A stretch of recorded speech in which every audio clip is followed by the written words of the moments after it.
Hello everyone, and welcome back. This is episode 12 of the Hivemind Challenge. Wow, it has been quite a while, probably the longest time since I've made a previous Hivemind Challenge episode. And although I haven't really accomplished as much in this episode as I did in previous episodes, it's just dragging on so long now, and I really just wanted to get an episode out, so I'm sorry, but this one isn't really gonna have as much content, as much progress, but hopefully you all still enjoy what we have in store today. And without further ado, welcome to episode 12. So I decided to go and do a little bit more fishing, got myself to 68 on all of the accounts. I'm probably just going to go to 70 to round off the skill page, make it look nice. Level 69! Well, that looks pretty good. We've reached level 70 fishing on all of the accounts. I'm going to show up the skill pages here. Damn, that looks good. 70 mining, 70 fishing, 70 cooking, 70 range, 70 magic. We got 71 magic on Hivemind 1, which kind of messed up all of the skill pages looking even. But anyways, that's 70 fishing. Blasted out the way. 815... or I guess 812 is the lowest total level we have there on Hivemind 7, but yeah, that's pretty cool. So I have gone and given most of my materials over to Hivemind 1, so these are all the runes that I have across the accounts and the money, but mainly in this tab, this is sort of our like resources tab. 13 mil worth of stuff in here. That's pretty cool. Well, I think you know what these setups are for. We are going back to Corsair Cove. I'm going to slay some more ogresses for a while in range gear. And I think I want level 75 range, so it's going to take quite a while. It's like, I think something like 500,000 experience. But yeah, I'm going to make it sort of my goal to camp ogresses for quite a while now and obtain level 75 range. And there we go, that is level 72 range at the Ogre's Cave. I'm pretty happy to have that, I like how that looks. Reach level 73 range, training at the Ogresses. There we go, that is level 74 range achieved. I decided to take a little break from the training ranged at the Ogresses to head out into the wilderness and have a little test. I decided to venture out to the nature rune spawn in multi-combat and telegrab the nature runes and use some of my law runes. Every time I would do this, I would on average trade 1 law rune for 3.5 nature runes. This would not only give me magic XP, but the nature runes would be very useful for alks and superheats in the future. So I decided to see if this was worth my time. It took me a little over 20 minutes to get through all 100 telegrabs, and I didn't run into a soul during this time. At some point along the line, I also took a break to obtain some more monk robes from the Zami mages here. Oh no, what am I doing? I messed it up! Fuck. I messed it up on one of my accounts because I clicked the ground like a donkey. What did I do? Alright, there we go. That is level 75 ranged achieved on all the accounts. Wow, I really like how that looks. Oh no, I messed it up on this account. Hang on. There you go, you can see it, level 75 ranged. Probably just going to splash magic up to 75 now, which is going to take a shitload of time, but yeah, 75 range. So I'll spare you the 70 to 75 magic grind because it pretty much just looked like this, and instead, let's pepper in a few PvP clips, shall we? Oh, which world are you on? 4-9?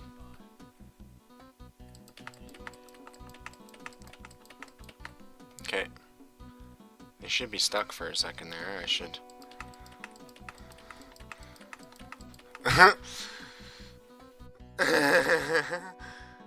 Oh, my world? Somebody just logged in?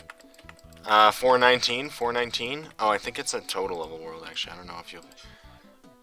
Oh, he's... he's dead already. Just killed him. I just killed him really fast, yeah. Oh, somebody's here. Level 61, 468. I think he's gonna die before you maybe even get here. Yeah, he's dead.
Okay, so after almost 100 hours of splashing on seagulls at Corsair, I have reached 75 magic on every one of the accounts, which looks kind of nice in the skill page here, so I'm not really sure what I'm going to do next. I kind of think I want to train some combat, so I might go ahead and train a little bit of strength.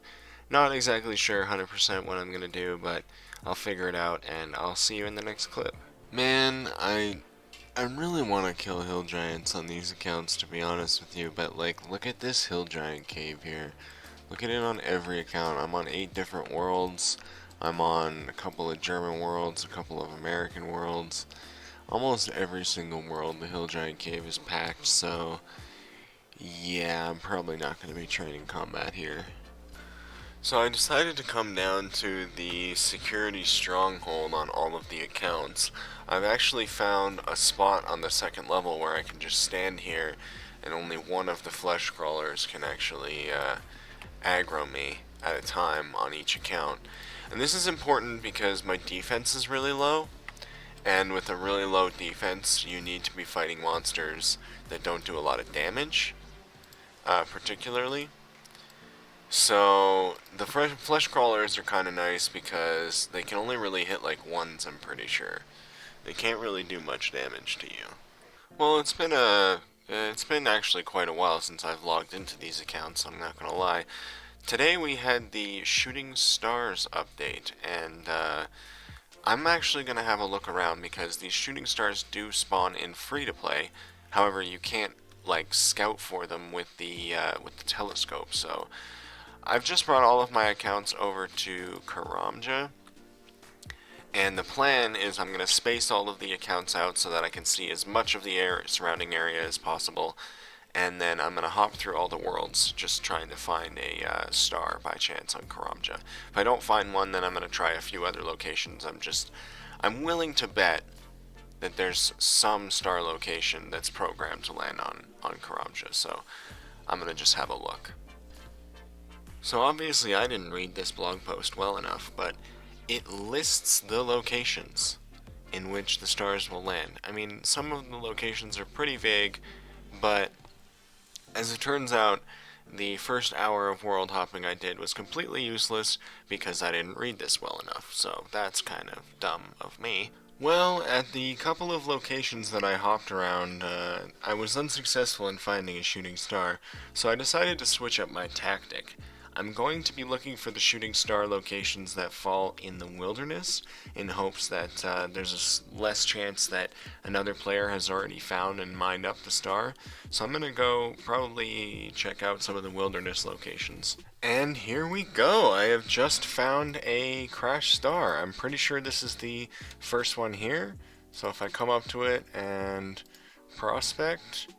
This is a size 3 star. A mining level of at least 30 is required to mine this layer. So mine 39% of the way to the next layer. I'm going to go ahead and hop all of my accounts to this world so that I can start smashing away at this star. if I go mine,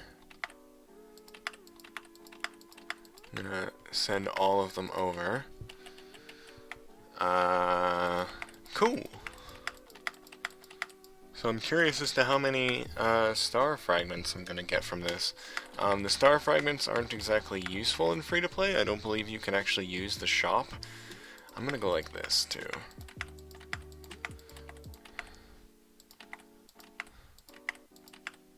Yeah, let's go. I just realized it's going to be really hard for anybody to use this location because you have to lose aggro at the mine. And the skeletons will constantly attack you if you don't. I went ahead and lost aggro, so I can go and mine this freely, but somebody who just shows up is going to get attacked by all the skeletons. So, that's something to note with some of these locations.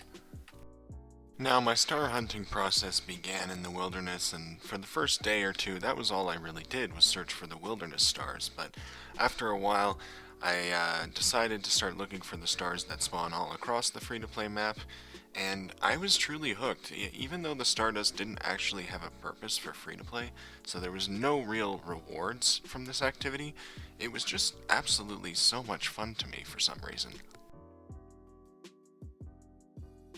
Wow, so I went from 70 to 71 mining on all of these accounts entirely just from mining the stars from the stars update. I'm going to go ahead and show you my inventories here. I have over 8,000 dust collected on all the accounts. That's so fucking much. I'll go ahead and show you the skill pages too. 71 mining. Now unfortunately I'm going to have to go all the way to like 85 or 75 mining or something like that to make it look nice and be a nice round multiple of 5, but what can you do? Well, I have brought the squad back on up to the Champions Guild, and as you can see from the inventories, I've brought all of my clue scroll caskets that I've gotten throughout this episode, so we're going to blast through those. I also wanted to show off my Stardust that I've collected. I've collected almost 12,000 on every account, so that's pretty cool. I'm going to go ahead and start opening these clue scroll caskets. And yeah, so I'm just going to blast through this, and that'll be all for today's episode.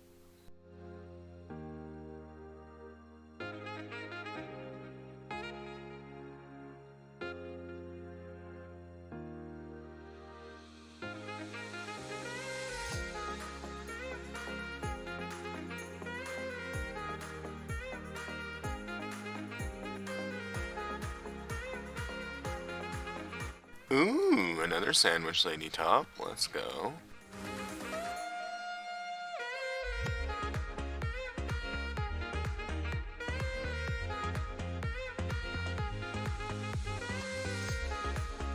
Oh, nice! Let's go. Another Jester Cape. That's 6. I'm so close to having a full set.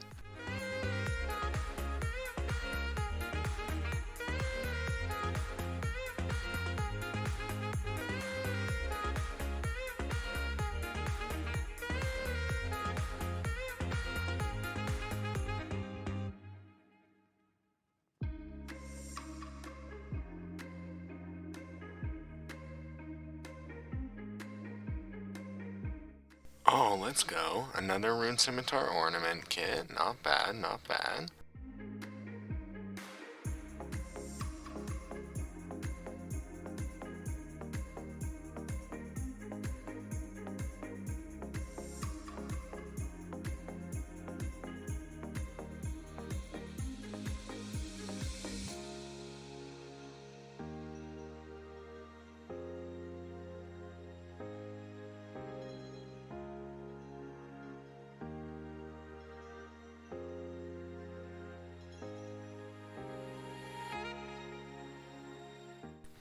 Oh, another sandwich lady hat. I clicked through that too fast. Nice. Working on a third set.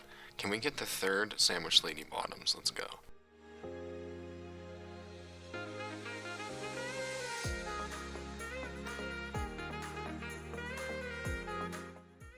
And last casket, another Rune Scimitar Ornament kit. That's pretty cool. I'm going to trade all of this stuff, or maybe I'm not going to trade it all. I'm going to put it all in each individual account's banks, but Let's look through that again. If I go ahead and show the inventories, not bad. We scored another 1, 2, 3, 4, 5 unique items. Thank you all for watching. This has been episode 12 of the Hivemind Challenge. Again, not as much progress today, but hopefully you guys still enjoyed. So have a good one, and I'll see you in the next episode.